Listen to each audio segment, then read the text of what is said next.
Good morning student. आज आप लोगों को फीटर ट्रेड से परिचय कराया जाएगा और इसके साथ ही साथ सामान्य सुरक्षा के नियम भी बताए जाएंगे। और आइए फीटर ट्रेड से परिचय कराते हैं।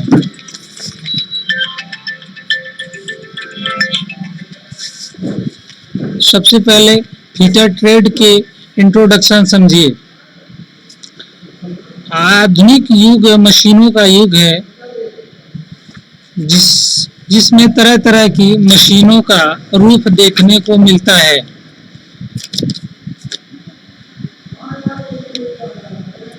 और छोटे बड़े दोनों प्रकार के उद्योगों में विभिन्न प्रकार के मशीनों के पार्ट्स बनाए जाते हैं। सबसे पहले बात समझिए कि आधुनिक युग मतलब आज का जो नया युग है वो मशीनों का युग है, जिसमें छोटे बड़े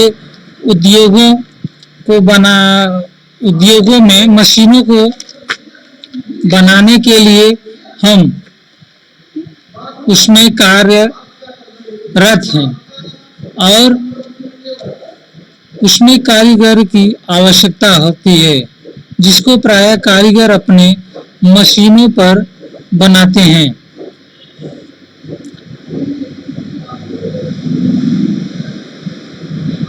कारीगर अपने मशीनों से बनाते हैं।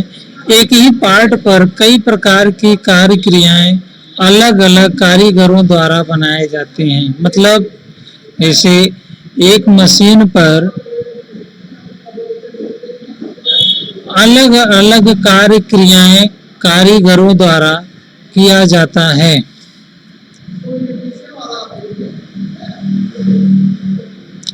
इस प्रकार किसी असेंबली या मशीन में जब सभी पार्ट बनाए जाते हैं तो उन्हें चेक करने के लिए दूसरे कारीगर के पास भेज दिया जाता है। उन्हें फीटर कहते हैं।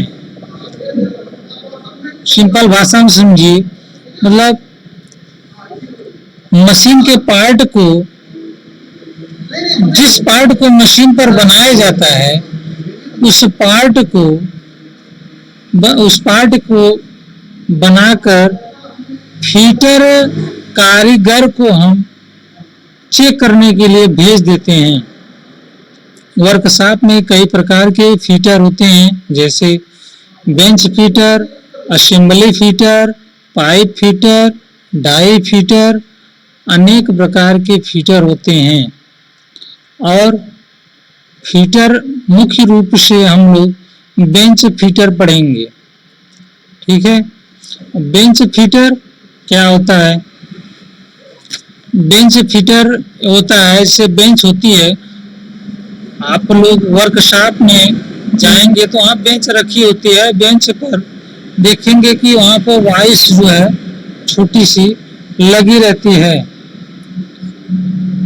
उस बेंच पर जो वाइस फिट रहती है उसी पर फीटर कार्य करते हैं, उसी को बेंच फीटर कहते हैं। आइए बेंच फीटर के बारे में जानकारी इकट्ठा करते हैं।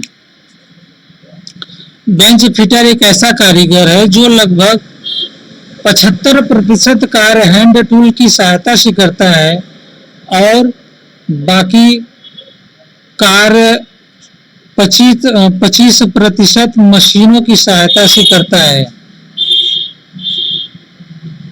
जैसे समझिए आसान भाषा में,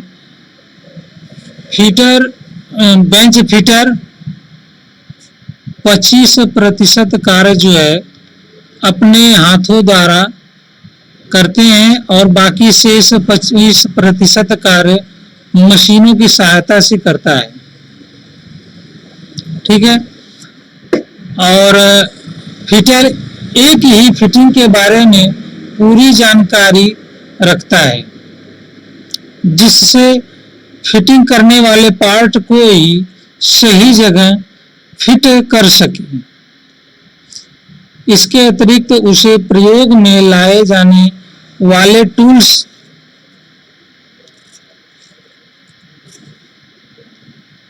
टूल्स और सूक्ष्म मापी यंत्र मशीनों की पूर्ण जानकारी होनी चाहिए, जिससे वह अपना कार्य कुशलता पूर्वक कर सके। ये हो गया फीटर, बेंच फीटर का परिचय। ठीक है, अब अगला हेडिंग हो गया बेसिक कार्य ऑपरेशन, मतलब बेसिक कार्य क्रियाएं जो हम बेसिक मतलब जो कार्य की आवश्यकता हमको फीटर को मतलब हरदम पड़ती है। चलिए हेडिंग है बेसिक कार्य ऑपरेशन।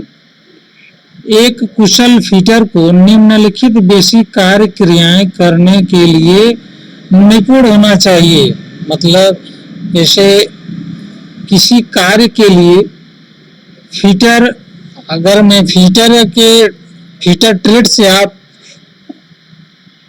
पढ़ रहे हैं तो उसमें आपको कार्य करने के लिए आपको निपुण मतलब सक्षम होना चाहिए। जैसे मार्किंग करने में और hacksawing, chipping, drilling, scraping, reaming, welding, grinding, soldering आदि कार्य क्रियाएं सामान्य रूप से करने में सक्षम होना चाहिए और इसके निम्नलिखित नियम अपनाने पड़ते हैं। निम्नलिखित नियम अपनाने चाहिए। चलिए नंबर 1 हेडिंग अगला है जनरल सेफ्टी रूल्स। इसमें सामान्य सुरक्षा के नियम है नंबर 1 में श्रमिक को अपने कार्य करने के लिए पूरी जानकारी होना चाहिए। मतलब कारीगर को कार्य करने से पहले उसके बारे में पूरी जानकारी ले लेना चाहिए। यदि कोई कार्य में संदेह हो तो अपने वरिष्ठ अधिकारी से पूछ लेना चाहिए। अगर मैं किसी कार्य को करने के लिए आपको उसमें जानकारी न हो तो तुरंत अपने वरिष्ठ अधिकारी से संपर्क करना चाहिए। ठीक है, अब अगला नंबर प्रत्येक श्रमिक को वर्कशॉप में चुस्त फिटिंग वाले पोशाक पहननी चाहिए। मतलब कि हर श्रमिक को अपने चुस्त और फिटिंग वाले पोशाक पहननी चाहिए, जिससे कि उससे हमारी सुरक्षा रहेगी, जिससे कि किसी मशीन में या अन्य जगह हमारे जो है पोशाक को जो फंस न सके। अगला पॉइंट प्रत्येक कार्य करते समय प्रत्येक श्रमिक को कार्य करते समय लंबी कमीज की अस्तनी को ऊपर चढ़ा लेना चाहिए। जैसे कि कार्य करते समय अपने अस्तनी मतलब कि जो शर्ट होती है उसके बाहीं को अपने जो हाथ के ऊपर चढ़ा लेना चाहिए। ठीक है, अगला हेडिंग यदि किसी श्रमिक का बाल लंबा हो तो उसे सुरक्षा से टोपी लगाकर आवृत्ति करनी चाहिए। तो बाल अगर में लंबे हो तो बाल के ऊपर टोपी लगाकर कार्य करना चाहिए।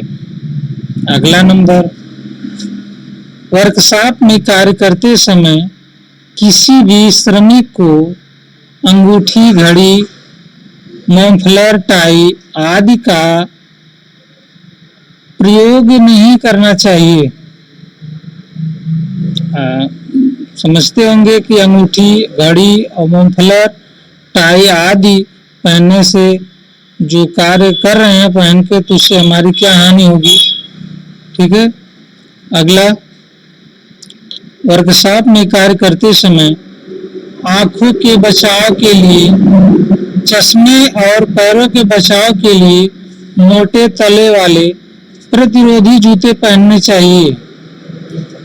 ठीक है, अगर वर्कशॉप में आप ऑपरेशन या किसी कार्य कर रहे हैं तो छोटे छोटे कील होते हैं जो पैरों में धंसने की संभावना होती है, तो उसके जो बचाव के लिए हम लोग मोटे तले वाले जूते का ही प्रयोग करते हैं।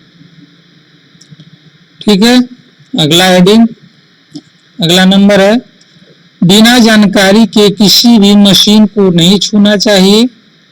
ठीक है, आप अगर में बिना जानकारी के मशीन को छुएंगे तो या तो दुर्घटना होगी या तो कोई उसमें सामान भी खराब हो सकता है मशीन का। ठीक है, अगला, कार्य करते समय आपस में मजाक और मूर्खतापूर्वक बातें नहीं करनी चाहिए।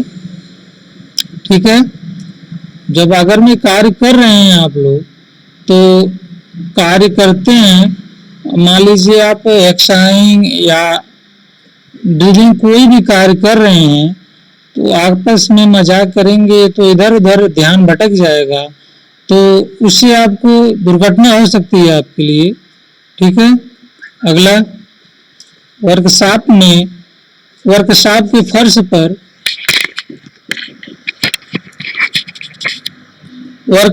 के फर्श पर तेल या ग्रीस आदि नहीं फैलने चाहिए। ठीक है, वर्कशॉप में से मान लीजिए आपका वर्कशॉप है तो उसके फर्श पर तेल या ग्रीस आदि मान लीजिए गिर गई हो तो उसको तुरंत साफ कर देना चाहिए, नहीं तो आप फिसल कर गिर जाएंगे जिससे चोट लग जाएगी आप। ठीक है, अगला,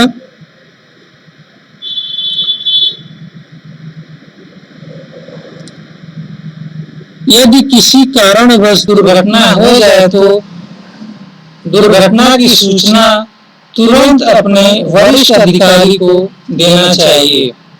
ठीक है, मान लीजिए वर्कशॉप में किसी प्रकार की दुर्घटना हो जाए तो उस जानकारी को तुरंत अपने वरिष्ठ अधिकारी या कोई अन्य हो तो तुरंत उसकी जानकारी देनी चाहिए।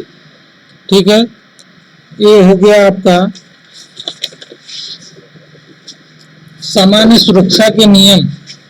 ठीक है, अब ये सामान्य सुरक्षा के नियम ये सभी के लिए है जो वर्कशॉप में कार्य करते हैं, ये सभी के लिए है। ठीक है, अब इसके बाद अगला हेडिंग हम पढ़ाएंगे हस्त औजारों की सुरक्षा।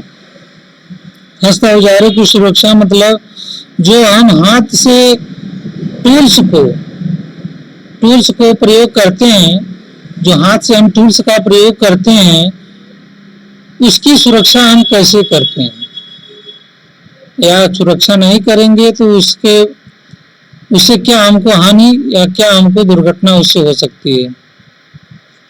ठीक है, तो हेडिंग है हस्त औजारों की सुरक्षा में नंबर 1 है कार्य क्रिया के अनुसार सही औजारों का प्रयोग करना चाहिए। ठीक है, अब जैसे होती है कार्य क्रिया के अनुसार सही औजारों का प्रयोग करना चाहिए, मतलब कि जैसे जिस कार्य के लिए जिस टूल्स का प्रयोग हम करते हैं तो उस टूल्स का जहाँ टूल्स का जरूरत होती है, जिस टूल्स की जरूरत हमें होती है उस टूल्स का ही प्रयोग वहाँ करेंगे। ठीक है, और दूसरे टूल्स का प्रयोग नहीं करेंगे। ठीक है, अब अगला, खराब औजार का प्रयोग नहीं करना चाहिए। ठीक है, जैसे मान लीजिए किसी की कोई भी औजार हो, टूटा हो हैंडल उसका या उसमें धार नहीं है तो उसका प्रयोग हम लोग नहीं करेंगे, जिससे अगर प्रयोग होता है तो उससे हमको दुर्घटना हो सकती है उससे। ठीक है, अगला नंबर, बिना हथे की रेती का प्रयोग नहीं करना चाहिए। रेती होती है, देखे होंगे आप लोग, तो उसमें हैंडल लगा के ही प्रयोग ऑपरेशन करना चाहिए। अगर हैंडल नहीं लगा होगा तो कि उसमें उसके सिरे पर नुकीला टाइप होता है, वो हमारे हथेली या हाथ में उसको जो है चोट पहुंचा सकती है। ठीक है। अगला, रेती का प्रयोग उत्तोलक की तरह नहीं करना चाहिए। रेती का प्रयोग उत्तोलक की तरह नहीं करना चाहिए। ठीक है। तो रेती आप लोग जानते होंगे क्या है, बहुत सारे स्टूडेंट प्रयोग करते होंगे इसको जो है घर पे। ठीक है। रेती जो है उत्तोलक की तरह, जिसे उत्तोलक आप लोग देखे होंगे, पढ़े होंगे, जो है 9-10 में चैप्टर विज्ञान में रहता है उत्तोलक क्या होता है। उत्तोलक होता है एक बहुत पहले दीवार की घड़ी आती थी जो है, उसमें जो है दीवार की घड़ी रहती है, उस जो सुई रहती है दीवार की, उसके नीचे जो है घंटे की टाइप जो है लगा रहता है, उसमें ऊपर नीचे करता है। तो यहाँ पे वही लिखा गया है कि रेती का प्रयोग उत्तोलक की तरह नहीं करना चाहिए। अगर मैं ऊपर नीचे करेंगे तो रेती गिरेगी नीचे तो टूट जाएगी। ठीक है। तो उसका प्रयोग इस तरह नहीं करना चाहिए। ठीक है। अगला, स्टील रूल का प्रयोग पेचकस की तरह नहीं करना चाहिए। जो स्टील रूल होती है, जो इंची जो जानते ही होंगे आप लोग, तो यहाँ पे स्टील रूल बोलते हैं हम लोग ITI भाषा में। स्टील की बनी होती है, स्टील की रहती है, तो जो पेंच होता है स्क्रू का, तो पेंच खोलने के लिए हम स्क्रू ड्राइवर का प्रयोग करते हैं, ना कि जो है स्टील रूल का। ठीक है। अगला नंबर,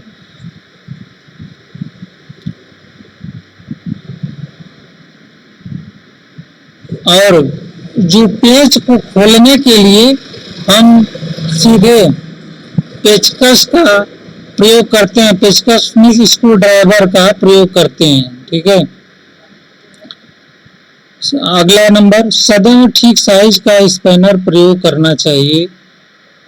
स्पैनर होता है मतलब रिंच, जो हम भाषा में रिंच को समझते ही होंगे आप लोग।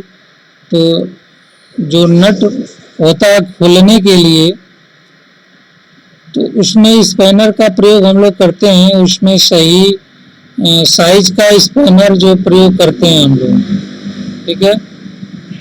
तो ये हो गया हमारा हस्त औजारों की सुरक्षा के नियम।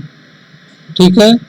अब इसको पढ़ाने के बाद हम अगले स्टेप पर, अगला हेडिंग है मशीन सुरक्षा के नियम। ठीक है। तो मशीन सुरक्षा के नियम में आप लोग वर्कशॉप में, जिसे आप लोग समझिए आसान भाषा में, वर्कशॉप में अनेक प्रकार की मशीनें होती हैं। तो हम लोग जाएंगे वर्कशॉप में या किसी मशीन को देखेंगे पहली बार, तो उसमें कुछ नियम कानून होते हैं कि हमको कैसे चालू किया जाता है, कैसे बंद किया जाता है, तो कहाँ से चालू होती है, कहाँ से बंद होती है, और कहाँ किस प्रकार इस पे कार्य किया जाता है। उसके कुछ नियम होते हैं, पहले उसके बारे में जानकारी होनी चाहिए हमको। उसके बाद जो है अगला उसको उस पे ऑपरेशन या कार्य करते हैं हम लोग। ठीक है। तो इसमें चलिए हेडिंग पहला हो गया। अगला हेडिंग है मशीन सुरक्षा के नियम में पॉइंट नंबर 1 में हम लोग समझेंगे मशीन पर कार्य करते समय या कार्य करने से पहले यह जानकारी होनी चाहिए कि वह किस बटन से चालू होती है, वह किस बटन से बंद होती है। ठीक है। सबसे पहले तो हमको जानकारी यही होना चाहिए कि मशीन किस बटन से चालू होती है और किस बटन से बंद होती है। ठीक है। और दूसरा पॉइंट मशीन पर कार्य करते समय छीलन को हाथ से साफ नहीं करना चाहिए। जैसे मान लीजिए छीलन होता है जो मशीन पर, आप से एक प्रकार की लेथ मशीन देखिए होंगे, लेथ मशीन होती है जिसे मार्केट में, बड़े बड़े मार्केट में जाएंगे तो आप लोग, पाइप होती है, पाइप में चूड़ी उड़ी काटने के लिए लेथ मशीन का प्रयोग होता है। तो जब चूड़ी काटते हैं हम लोग तो उसमें बुरादा टाइप निकलता है, बुरादा की तरह जो है, उसी को छीलन कहते हैं। ठीक है, तो उससे हम लोग हाथ द्वारा साफ, उससे हाथ से नहीं साफ करते हैं, उसको साफ करने के लिए हम हाथ में ग्लव्स पहनकर ही साफ करते हैं, अन्यथा जो है जो हाथ में आप लोग को धस सकता है। ठीक है, अगला पॉइंट, चालू मशीन को साफ करने का प्रयास न करें। ठीक है, अगर वो चालू मशीन है तो उस पर साफ करने का प्रयास नहीं करना चाहिए, जिससे दुर्घटना हो सकती है। अगर हमें साफ करना हो तो हमको मशीन को बंद करके ही साफ करते हैं। ठीक है, अगला पॉइंट, यदि कार्य करते समय कुछ खराबी आ जाए तो मशीन को तुरंत बंद कर देना चाहिए। ठीक है, तो अगर हम कार्य कर रहे हैं, मशीन में कोई भी खराबी अन्यथा होती है तो उसको हमको तुरंत बंद कर देना चाहिए, उस पर जबरी कार्य नहीं करना चाहिए। ठीक है, अगला पॉइंट, मशीन पर कार्य करते समय चश्मा पहनना अवश्य होता है। ठीक है, जैसे मशीन है तो उस पर कार्य कर रहे हैं आप लोग, तो उस पर कार्य करते समय कार्य कर रहे हैं तो उसमें जो है अनेक प्रकार के जो है छोटे छोटे कण जो है उसमें निकलते हैं, तो कण आप लोगों के आंख में न धस जाए, इसके सुरक्षा के लिए हम चश्मे का प्रयोग करते हैं। ठीक है, अगला पॉइंट, अब चलिए ठीक है, हो गया आपका मशीन सुरक्षा के नियम। ठीक है, ये मशीन की सुरक्षा के नियम हो गया। और अगला आप लोगों को नया एडिंग है, safety with electric power. Electric power से सुरक्षा, इलेक्ट्रिक पावर जो है, इलेक्ट्रिक पावर जैसे जिस वर्कशॉप में अनेक प्रकार की जो ऐसी मशीन होती हैं जो बिजली द्वारा जो